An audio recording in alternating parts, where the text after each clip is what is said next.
Hello everyone, welcome to this session on Introduction to Forensic Toxicology Part 2. This session is a continuation of my last session. Now for the last session, people who have not watched my last video, for them I'd like to quickly add a little brief recap of what has been done in the previous session. In the previous session, I have given a talk on the basic introduction to forensic toxicology, where I have talked on the definition of the terms toxicology, forensic toxicology, medical toxicology, poisons, and thereafter I have given examples of the names of few poisons. Then I begin the classification of the poisons, where I have talked about the classification system of the various types of poisons.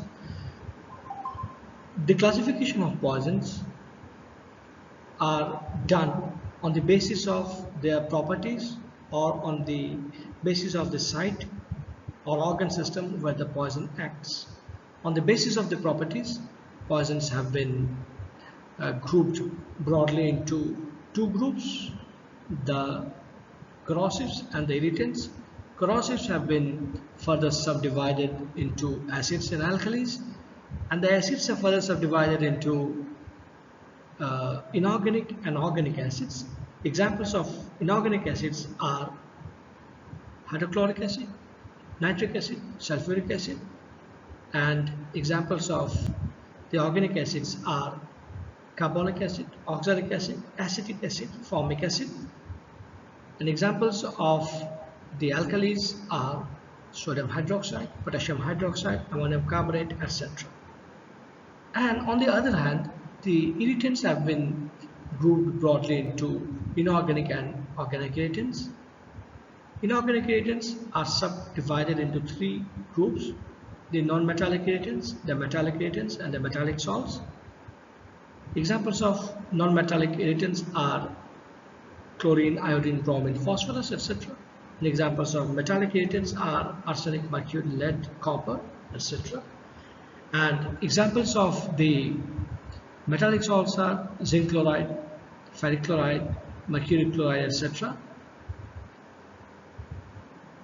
And then we have the classification again on the other hand on the basis of the site of the action of the poison. Now poisons, on the basis of the site of action, they can be acting on the cardiac system, on the nervous system, and on the respiratory system.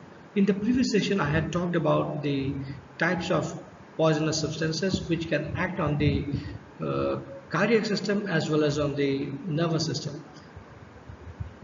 In today's session, first of all, let me give you an overview of the talk. I'm going to talk on the classification system. I'm going to further talk on the classification system of poisons, and here I'm going to define the respiratory system acting poisons with suitable examples.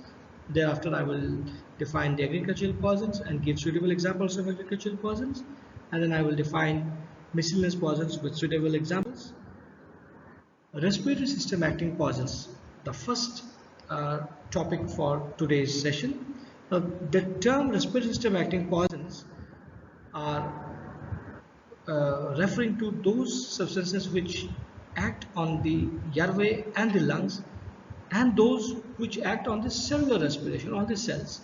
Now it is very important to understand that respiration occurs, the term respiration includes both the airways and the lungs and the cellular process also, cellular process of respiration also. Airways and lungs are very important for gas exchange, air entry, then gas exchange, ventilation which occurs in the alveoli. Then this oxygen which is taken in through circulation through arterial delivery system, it reaches the cells and tissues. Now at the cellular level, this oxygen is utilized for certain critical biochemical processes such as in electron transport chain, the process which generates adenosine triphosphate, ATP. Now all these processes can be hampered by certain critical poisonous substances. Respiratory poisons, by their name, they act on the respiratory system. They act on the upper respiratory tract as well as they can also work on the lower respiratory tract. They can cause extensive damage to airway and the alveoli. Examples of some respiratory poisons are irritant gases such as chlorine, which can produce severe inflammation and edema of the upper airway as well as of the lower airway and lungs. Then there are respirable gases such as sulfur dioxide, methane, hydrogen sulfide, etc. The cellular respiration inhibiting substances. There can be substances which can inhibit critical biochemical processes in the body. Cyanide, rotenone are examples. Cyanide is notorious for its effect on the cell. It particularly inhibits cytochrome A3 oxidase, the critical enzyme in the process of electron transport chain, and due to which generation of ATP is affected, resulting in cell death. Agricultural poisons. Now we come to agricultural poisons. At the beginning of this agricultural poison, talk about agricultural poison, I'd like to say that agricultural poisons were like means those terms, those substances which were used in the agricultural field. They are used in agricultural fields, and over the last few decades, when there is a surge in green revolution, since from that time chemicals have been developed, and these chemicals are targeted against specific pests such as insects, herbs, rodents, etc. And they are useful in controlling pests, but inadvertent exposure to these chemicals in our food and drink has resulted in significant toxicity. There has been increase in the amount in the number of accidental and intentional agricultural poison toxicity. Now these are 5 common types of agricultural chemicals which are used, and they are insecticide, herbicide, rodenticides, fungicides and nematicides. And I am now going to give you examples of few agricultural poisons under each of these headings. Under insecticides we have got organophosphorus, organochlorine, carbamates, etc.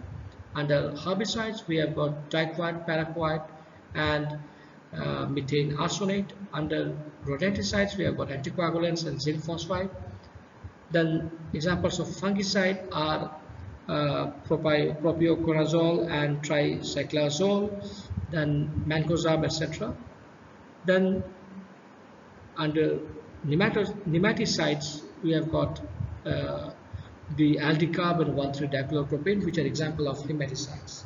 Now, having said this, these agricultural poisons are responsible for significant morbidity and mortality, and accounting for a large amount of emergency room visits by people all across the world. Then finally we come to the miscellaneous poisons. Here miscellaneous poison means those poisons which cannot be grouped under any specific category. Examples of miscellaneous poisons includes substances which can cause food poisoning, such as mushrooms, bacteria which can cause bacterial food poisonings, such as Clostridium botulinum, which can cause botulism, which is a life-threatening emergency. Then Argemone mexicana toxicity. Then there are household chemical poisons, which are such as floor cleaning agent, toilet cleaner, etc., which can produce significant toxicity, especially in children.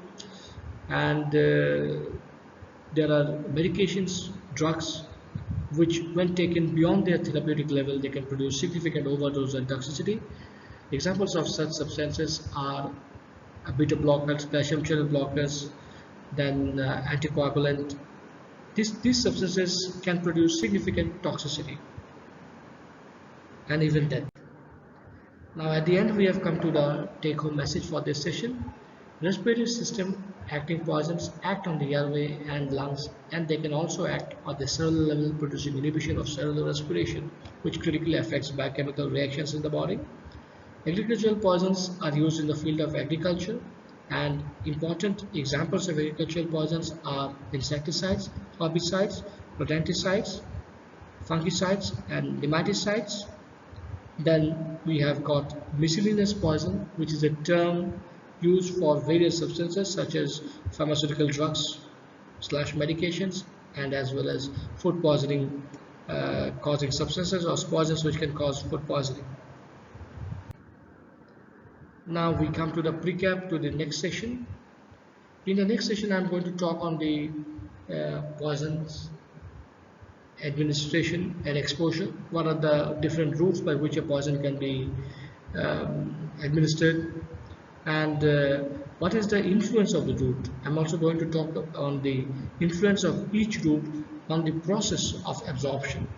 A poison, as it enters into the body, it undergoes absorption, then only it can reach the systemic circulation.